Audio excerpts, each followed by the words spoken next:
Hello guys, welcome back to my channel edutainment and मैं हूं स्मिता सिंह, आपके educator for code 55 human resource management and labour welfare and we are going to study unit 7 labour legislation.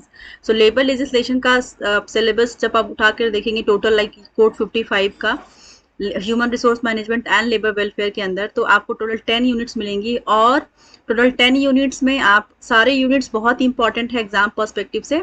Labour legislation इसलिए बहुत ज़्यादा important है क्योंकि आपको क्योंकि हम वर्कर हैं, हम कहीं ना कहीं किसी ना ऑर्गेनाइजेशन में काम कर रहे होते हैं, काम करते हैं, तो हमें लेबर वेलफेयर के बारे में पता होना चाहिए, लेबर लॉज के बारे में पता होना चाहिए। सो आपकी नॉलेज के पर्सपेक्टिव से, सिर्फ एग्जाम के पर्सपेक्टिव से ही नहीं बल्कि आपके नॉलेज के पर्सपेक्टिव से, आपके अवेयरनेस के पर्सपेक्टिव से बहुत ज़्यादा इंपॉर्टेंट है। क्योंकि आप कहीं पे अगर काम कर रहे हैं तो अपने राइट्स के बारे में आपको पता होना चाहिए, अपने रिस्पॉन्सिबिलिटीज, उसके साथ साथ रिस्पॉन्सिबिलिटीज भी होती हैं एक लेबर की, राइट, और उसके साथ आपका एक कहते हैं कि वेलफेयर की जहाँ पे बात आती है, तो ये सारे टर्म्स एंड कंडीशंस पता होने चाहिए। सो उस पर्सपेक्टिव से आपको देखा जाए तो पर्सनल एंड प्रोफेशनल दोनों ही तरीकों से, दोनों ही वे में, दोनों ही प्रोस्पेक्टिव्स में लेबर लेजिस्लेशन बहुत ही इंपॉर्टेंट है। इसके अंदर हम लेबर लॉज को देखेंगे, क्या टर्म्स एंड कंडीशंस हैं, कलेक्टिव बार्गेनिंग क्या है, लेबर लॉ क्या है, सारी चीज़ों को देखेंगे रिस्पेक्टिवली, राइट। हमने इस आपको सबसे पहले मैं बात करूंगी कंटेंट्स की, क्या क्या कंटेंट्स हम पढ़ने वाले हैं लेबर लेजिस्लेशन से। मैंने जब इसका जो लास्ट सेशन था मेरा और इस यूनिट का पहला सेशन था, उसमें मैंने बताया था, डिस्कस किया था कंटेंट्स के बारे में। अगेन मैं इसको रिपीट कर देती हूँ एक बार कि क्या क्या हमें पढ़ना है।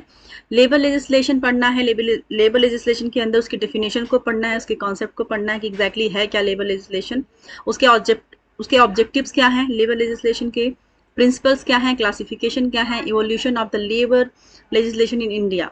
इस पे बात करने के बाद हम देखेंगे factories act 1948, then will study employ state insurance act 1948, and then we'll study employees compensation 1923 and maternity benefit act 1961। ये सारे ही इंपॉर्टेंट फैक्टर्स हैं जो कि लेबर वेलफेयर के अंदर पढ़ाया जाएगा लेबर लेजिस्लेशन के अंदर। लेबर लेजिस्लेशन हमने लास्ट सेशन में उसका इसके बारे में डिस्कस किया था हमने, जो हम आगे बढ़ते हुए इसके ऑब्जेक्टिव को भी हमने देखा था लास्ट सेशन में। Types of labour legislation in India, कितने टाइप के लेबर लेजिस्लेशन है इंडिया में, इसकी बात करेंगे हम इस सेशन में। So under 3 broad categories as formulated by Banerjee, there are 3 types. वो टाइप्स क्या क्या है? प्रोटेक्टिव एंड एम्प्लॉयमेंट लेजिस्लेशन, दूसरा है सोशल सिक्योरिटी लेजिस्लेशन एंड तीसरा है रेगुलेटरी लेजिस्लेशन। सो सबसे पहला देखेंगे प्रोटेक्टिव एंड एम्प्लॉयमेंट लेजिस्लेशन क्या है, उसके बारे में बात करेंगे। The following acts can be grouped under this category: Factories Act, Payment of Wages Act, Minimum Wage Act, Equal Remuneration Act, Payment of Bonus Act, Apprentice Act and Employment Exchange, Compulsory Notification of Vacancies Act. Some of these are concerned with the health and safety of the worker at his workplace. Others protect the worker by ensuring that he gets paid for the work done at the end of each month. So क्या कह रहे हैं इसमें, क्या क्या protective and employment legislation के अंदर क्या क्या वो एज अ प्रोटेक्शन, एम्प्लॉयज के प्रोटेक्शन के लिए क्या क्या चीजें हैं, क्या क्या ऐसे एक्ट हैं जो कि एम्प्लॉयज के वेलफेयर की बात करती है, उनके प्रोटेक्शन की बात करती हैं। तो वो कौन कौन से कैटेगरीज हैं, कौन कौन से ग्रुप्स हैं, हम देखेंगे यहाँ पर। पहला तो है फैक्ट्रीज एक्ट है। फैक्ट्रीज एक्ट के तहत एम्प्लॉयज को प्रोटेक्ट किया जाता है, उनके प्रोटेक्शन की बात की जाती है। Whereas payment of wages act है, जहाँ पर क्या सैलरी दी जानी चाहिए जो काम करते हैं। सपोज लेबर लॉ के अंदर ये फिक्स किया गया है कि कोई भी वर्कर हो, कोई भी लेबर हो, ऑर्गेनाइजेशन के अंदर 9 आवर्स से ज़्यादा काम नहीं कर सकता। उसके ज़्यादा अगर वो काम करता है तो उसका ओवर टाइम का आर भी फिक्स किया गया है कि in a month, in a week, in a week आपको कितना काम करना है, इन इन अ डे कितना काम करना है ओवर टाइम के साथ साथ। तो ये सारी चीजें फिक्स की गई है, ये सारी चीजें मैं आगे डिस्कस करूंगी क्योंकि आवर्स कितने हैं, कितने आवर्स की एक दिन में कितने आवर्स आप मैक्सिमम कर सकते हैं, including that your daily working hours, like including 9 hours तो आपको इंडस्ट्री लॉ के अंदर है कि आपको 9 आवर्स ऑर्गेनाइजेशन में देना ही देना है, आपको करना है। 9 आवर्स का होता है जिसमें आपको लंच ब्रेक, टी ब्रेक मिलता है, राइट। सो रेस्ट आवर्स क्या होने चाहिए, सारी चीज़ों पे डिस्कस करेंगे। अपकमिंग जो भी सेशंस मैं लेने वाली हूँ उनमें ये सारी चीज़ें रिस्पेक्टिवली हम डिस्कस करेंगे, राइट। वेजेस के अंदर देखा कि हमने वेजेस कितना प्रोवाइड किया जाना चाहिए, उनका मिनिमम जो कहते हैं कि लिविंग वेज क्या होना चाहिए, ग्राउंड लेवल का वेज कितना होना चाहिए एम्प्लॉय के लिए, ताकि वो अपने जीविकोपार्जन में कोई प्रॉब्लम ना उनके आए, अपनी लाइफ को लीड अच्छे से कर पाए, वो फैमिली के साथ वो सर्वाइव कर पाए, you know. And also minimum wages act के थ्रू बताया गया कि कितना मतलब एक क्या लिमिट क्या है उसका, कहते हैं कि ना किसी भी चीज का कहते हैं उसका कैप क्या है, तो कैप क्या होना चाहिए, मिनिमम कितना होना चाहिए। मतलब सपोज किसी भी एम्प्लॉय की सैलरी सपोज 8,000 से नीचे होनी ही नहीं चाहिए, तो ये होता है कैप कि नहीं आपको इससे नीचे जाना ही नहीं, क्योंकि 8,000 से अगर आप नीचे किसी वर्कर को दे रहे हैं सैलरी, इट मीन्स कि वो अपने लाइफ को लीड नहीं कर पाएगा अच्छे से, कहीं ना कहीं वो परेशान रहेगा। तो इसके बहुत सारे चीजें होती हैं कि ऑर्गेनाइजेशन में आके लेबर काम ठीक से नहीं करते, क्योंकि कहीं ना कहीं अगर उनकी जरूरतें बेसिक नीड्स, उनका पेट नहीं भर रहा है, उनकी फैमिली का पेट भी नहीं भर रहा है, तो क्या हालत होगी उस पर्सन की, वो कैसे काम कर पाएगा सेटिस्फेक्शन लेवल पे, और क्या वो अच्छा आउटपुट दे पाएगा। तो इस बहुत सारी चीजें जो हैं कि मैटर करती हैं, वेरी करती हैं, किसी एक डिसीजन को लेकर के, किसी एक लॉ को फॉलो करके और ना करके उसका बहुत इम्पैक्ट पड़ता है। इक्वल रेमुनरेशन एक्ट, मतलब on the basis of male and female, कोई भी बायसनेस नहीं होनी चाहिए कि मेल है सेम पोजीशन के लिए, सेम प्रोफाइल के लिए मेल को अच्छा सैलरी दी जा रही है या फिर अच्छा अप्रेजल दिया जा रहा है, अच्छी हाइक दी जा रही है, वहीं पर अगर फीमेल एम्प्लॉय है तो उसको कम सैलरी दी जा रही है, तो ये भी नहीं होना चाहिए। इक्वल रेमुनरेशन एक्ट लाया गया। और उसके बाद आया आपका पेमेंट ऑफ बोनस एक्ट आया, apprentice act and employment exchange, compulsory notification of vacancies act आया। some of these are concerned with the health and safety of the worker at his workplace। ये सारे जो हैं इनमें से कुछ एक एक्ट वो भी उन फैक्टर्स पर डील करते हैं जहां पर इंप्लॉयज के हेल्थ की बात की जाती है, उनकी सेफ्टी की भी बात की जाती है at his work place. Others protect the worker by ensuring that he gets paid for the work done at the end each month। मतलब जो भी वो काम करता है उसको जितना भी वो काम करता है उसके अगेंस्ट उसको पेमेंट की जाए, राइट, जो भी वो काम करता है इन अ मंथ। तो this is the protection, this is how under the labor legislation organizations protect, you can say government is protecting to the workers। social security legislation क्या है ये देखेंगे। This category includes acts such as the Employees State Insurance Act 1948, Employees Provident Fund Act 1952, and the Payment of Gratuity Act 1952. These social security measures are meant to protect workers against risk of undue hardship and privation of the ESI Act. For example, provides medical care, accident compensation, and compensation to worker when he is unemployed or ill. The Provident Fund and gratuity schemes are meant to provide to the worker with some income after his retirement. So social security legislation के अंदर बताया गया, social security से हम क्या समझेंगे। This category includes act such as employees state insurance, जो employees का जो एम्प्लॉयज को स्टेट ईएसआई प्रोवाइड किया जाता है, एम्प्लॉय स्टेट इंश्योरेंस एक्ट के अंदर जो ईएसआई प्रोवाइड किया जाता है, उससे क्या होता है कि वो एक तरह से एम्प्लॉयज के लिए सोशल सिक्योरिटी होता है, कि वो उसकी उनके प्रोटेक्शन की बात करता है, राइट। उनके सैलरी से मंथली कुछ परसेंटेज कटते हैं उनकी सैलरी से, और ऑर्गेनाइजेशन भी उतना ही परसेंटेज पे करता है, जिसके बेसिस पे फिर वो कभी भी लाइक सपोज की क्या होता है ईएसआई के अंदर कि कभी भी मेडिकल इश्यूज आ गए, कोई भी बीमार पड़ गए, हॉस्पिटलाइज हो गए, तो उनका खर्चा पर्सनल खर्चा ना आए, बल्कि वो हॉस्पिटल में ईएसआई हॉस्पिटल में भर्ती हो जाए, वहां पे सारा टेक केयर उनका होगा, सारा खर्चा वो हॉस्पिटल उठाएगा under the scheme of employ state insurance act 1948। Employees provident fund के अंदर क्या है, एम्प्लॉयज प्रोविडेंट फंड एक्ट 1952, मतलब जो पीएफ बोलते हैं आप, आपकी सैलरी से 12% आपका कटेगा और 12% एम्प्लॉयर का कटता है, जो कि आपको एक साल में लाइक एक साल में तो नहीं, यू कैन से आप निकाल सकते हैं उसका कुछ परसेंटेज, आप पूरा पैसा नहीं निकाल सकते पीएफ से अपने। जब भी आपको लगता है कि आपको नीड है बहुत ज़्यादा, तो आप अपना पैसा निकाल भी सकते हैं बीच बीच में, बट उसका आप 100% नहीं निकाल सकते, कुछ उसमें भी परसेंटेज डिसाइड किया गया है कि कितने परसेंट आप निकाल सकते हैं, वो भी चीज़ें हम डिस्कस करेंगे। The payment of gratuity act, मतलब ग्रेच्युटी एक्ट के अंदर आप समझ सकते हैं कि ग्रेच्युटी क्या होती है। ग्रेच्युटी वो होता है कि हर कोई भी एम्प्लॉय किसी भी ऑर्गेनाइजेशन को ज्वाइन किया तो उसका मिनिमम जो क्राइटेरिया है वो ये है कि कम से कम उसको 5 साल उस ऑर्गेनाइजेशन में काम करना पड़ेगा, उसके बाद से उसको ग्रेच्युटी, वो ग्रेच्युटी के लिए एलिजिबल हो जाएगा। इन केस ऑफ एक्सीडेंट या फिर डेथ, उस केस में उसको ग्रेच्युटी मिल सकती है इमीडिएट बेसिस पर।